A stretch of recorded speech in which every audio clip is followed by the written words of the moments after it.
Teet küll lubas lõunat ja lõunat ka saab, aga enne, kui me kõik lõunale läheme, ma teeksin hästi lühikese sellise väikse aruteluringi, kus ma palun Teetu, Marikat ja Raivot äkki osalema. Et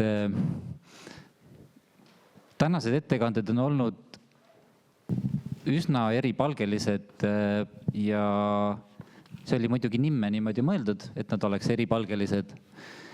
Ma arvan, et me ei jõua väga pikalt siin vestelda, aga ma tahaksin küsida võib-olla teilt kõigilt vähemalt ühe küsimuse. Marika, ma küsiks äkki sinu käest kõigepealt. Palun. Arvestades, et sa oled nüüd tegelenud selle Kohila paberivabrikuga ja natukene võib-olla, oled natuke jännis ka seal, sellepärast, et see on ikka väga suur kompleks. Kui sa nüüd ütleksid, kellele see kuulub, see pärand? Kas see kuulub kogukonnale?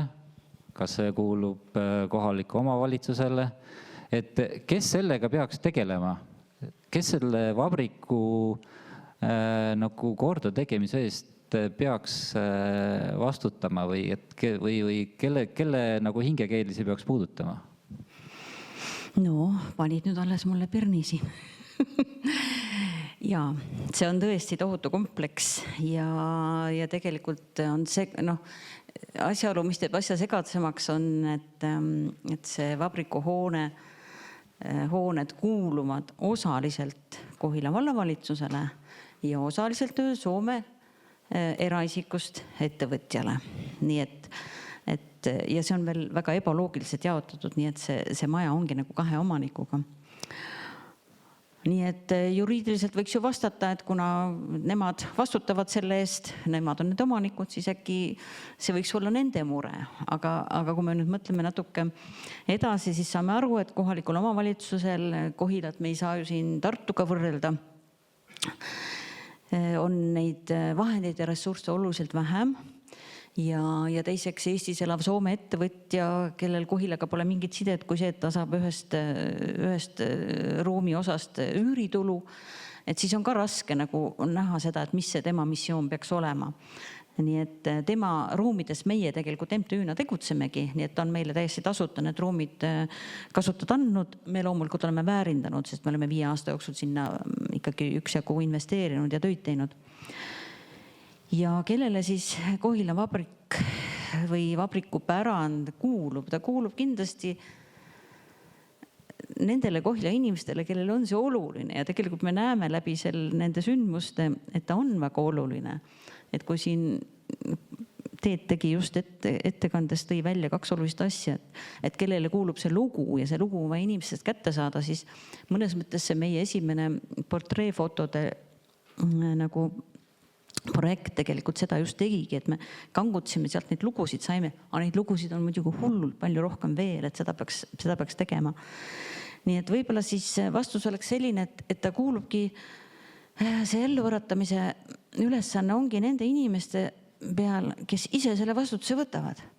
Nii et me siis 2 MTÜ-ga, Vabakond MTÜ ja siis minu Kohila paberivabriku MTÜ, me ise selle vastutuse võtsime, et me nüüd äratame ta ellu või toome ta fookusesse. Ja ega me ei tea, kuhu edasi läheb, unistused on, et temast saaks mingi Põhjala või midagi muud on ju, või Tartu aparaaditehas. Aga nii on, et asi saab kuuluda sellele, kes ise võtab selle vastutuse, et ega me jõuga ei saa midagi teha, et aastast 1996 ta on seisnud ja ükski eelmine vallavalitsus või vallavolikogu ei näinud võimalust, et selle vabrikuga midagi teha.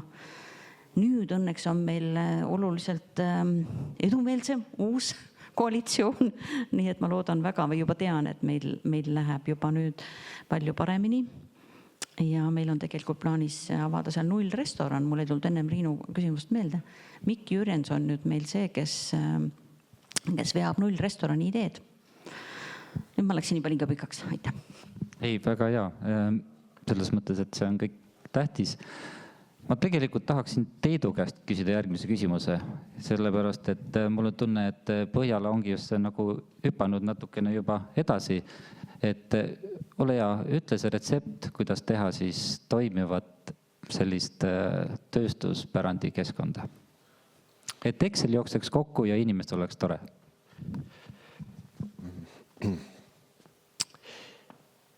6-7 aastat tagasi oli see, nagu ma ütlesin, asi selge.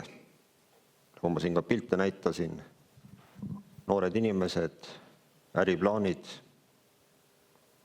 massiiv on olemas, ehk siis see infrastruktuur, millest teha, ja oli ka kliendid. Kahjuks COVID, sõda, energiakriis, metalli hind,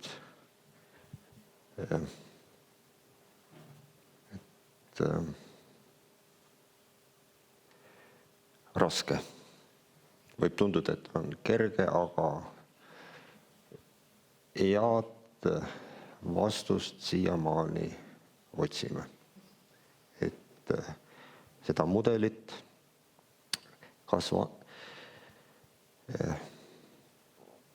et siin omanike ringas käib see iga nädal keerutamine, mida teha, et olemasolevad inimesed ära ei läheks.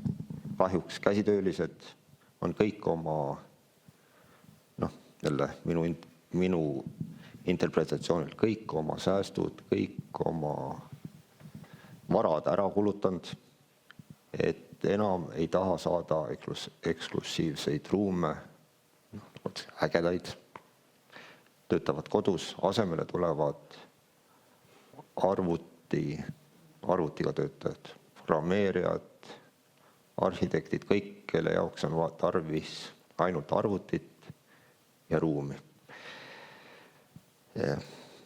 See asi toimib, sealpool liiguvad rahad, aga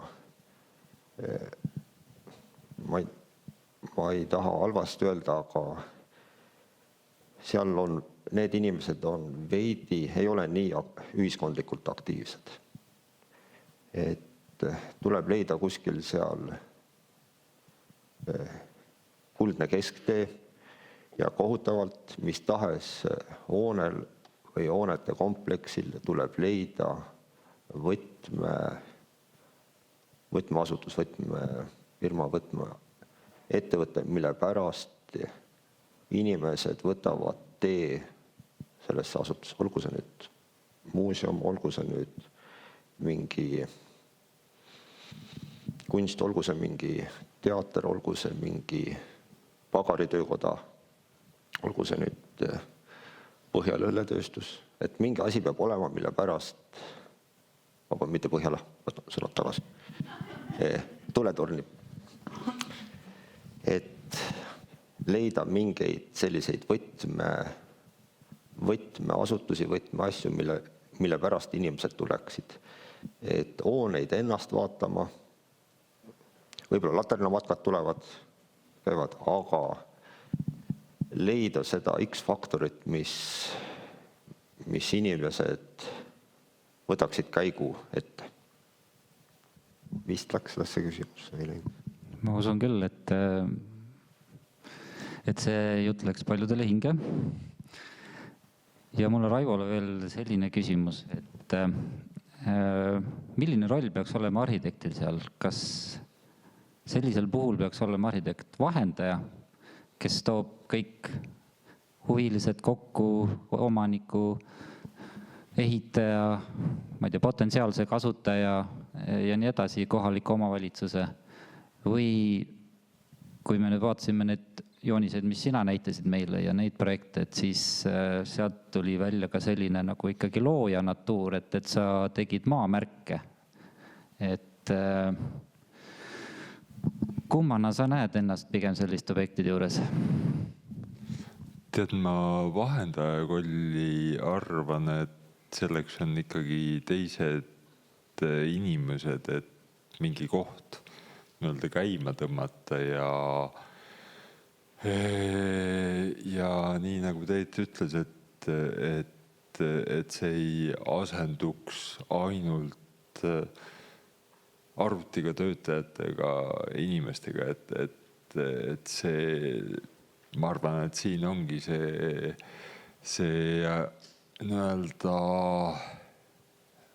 vahendaja roll ja noh, nii nagu on, et ükski asi tõenäoliselt ainult entusiasmil ei püsi, on ju. Et selleks on vaja, et see muu Exceli tabel ka nagu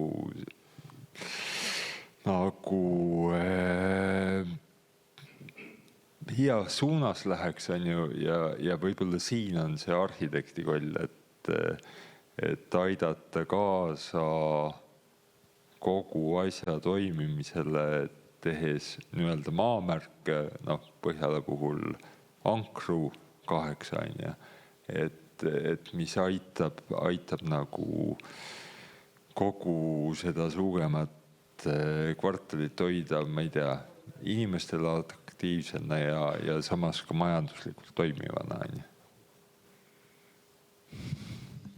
Aitäh. Ma tänan kõiki paneliste.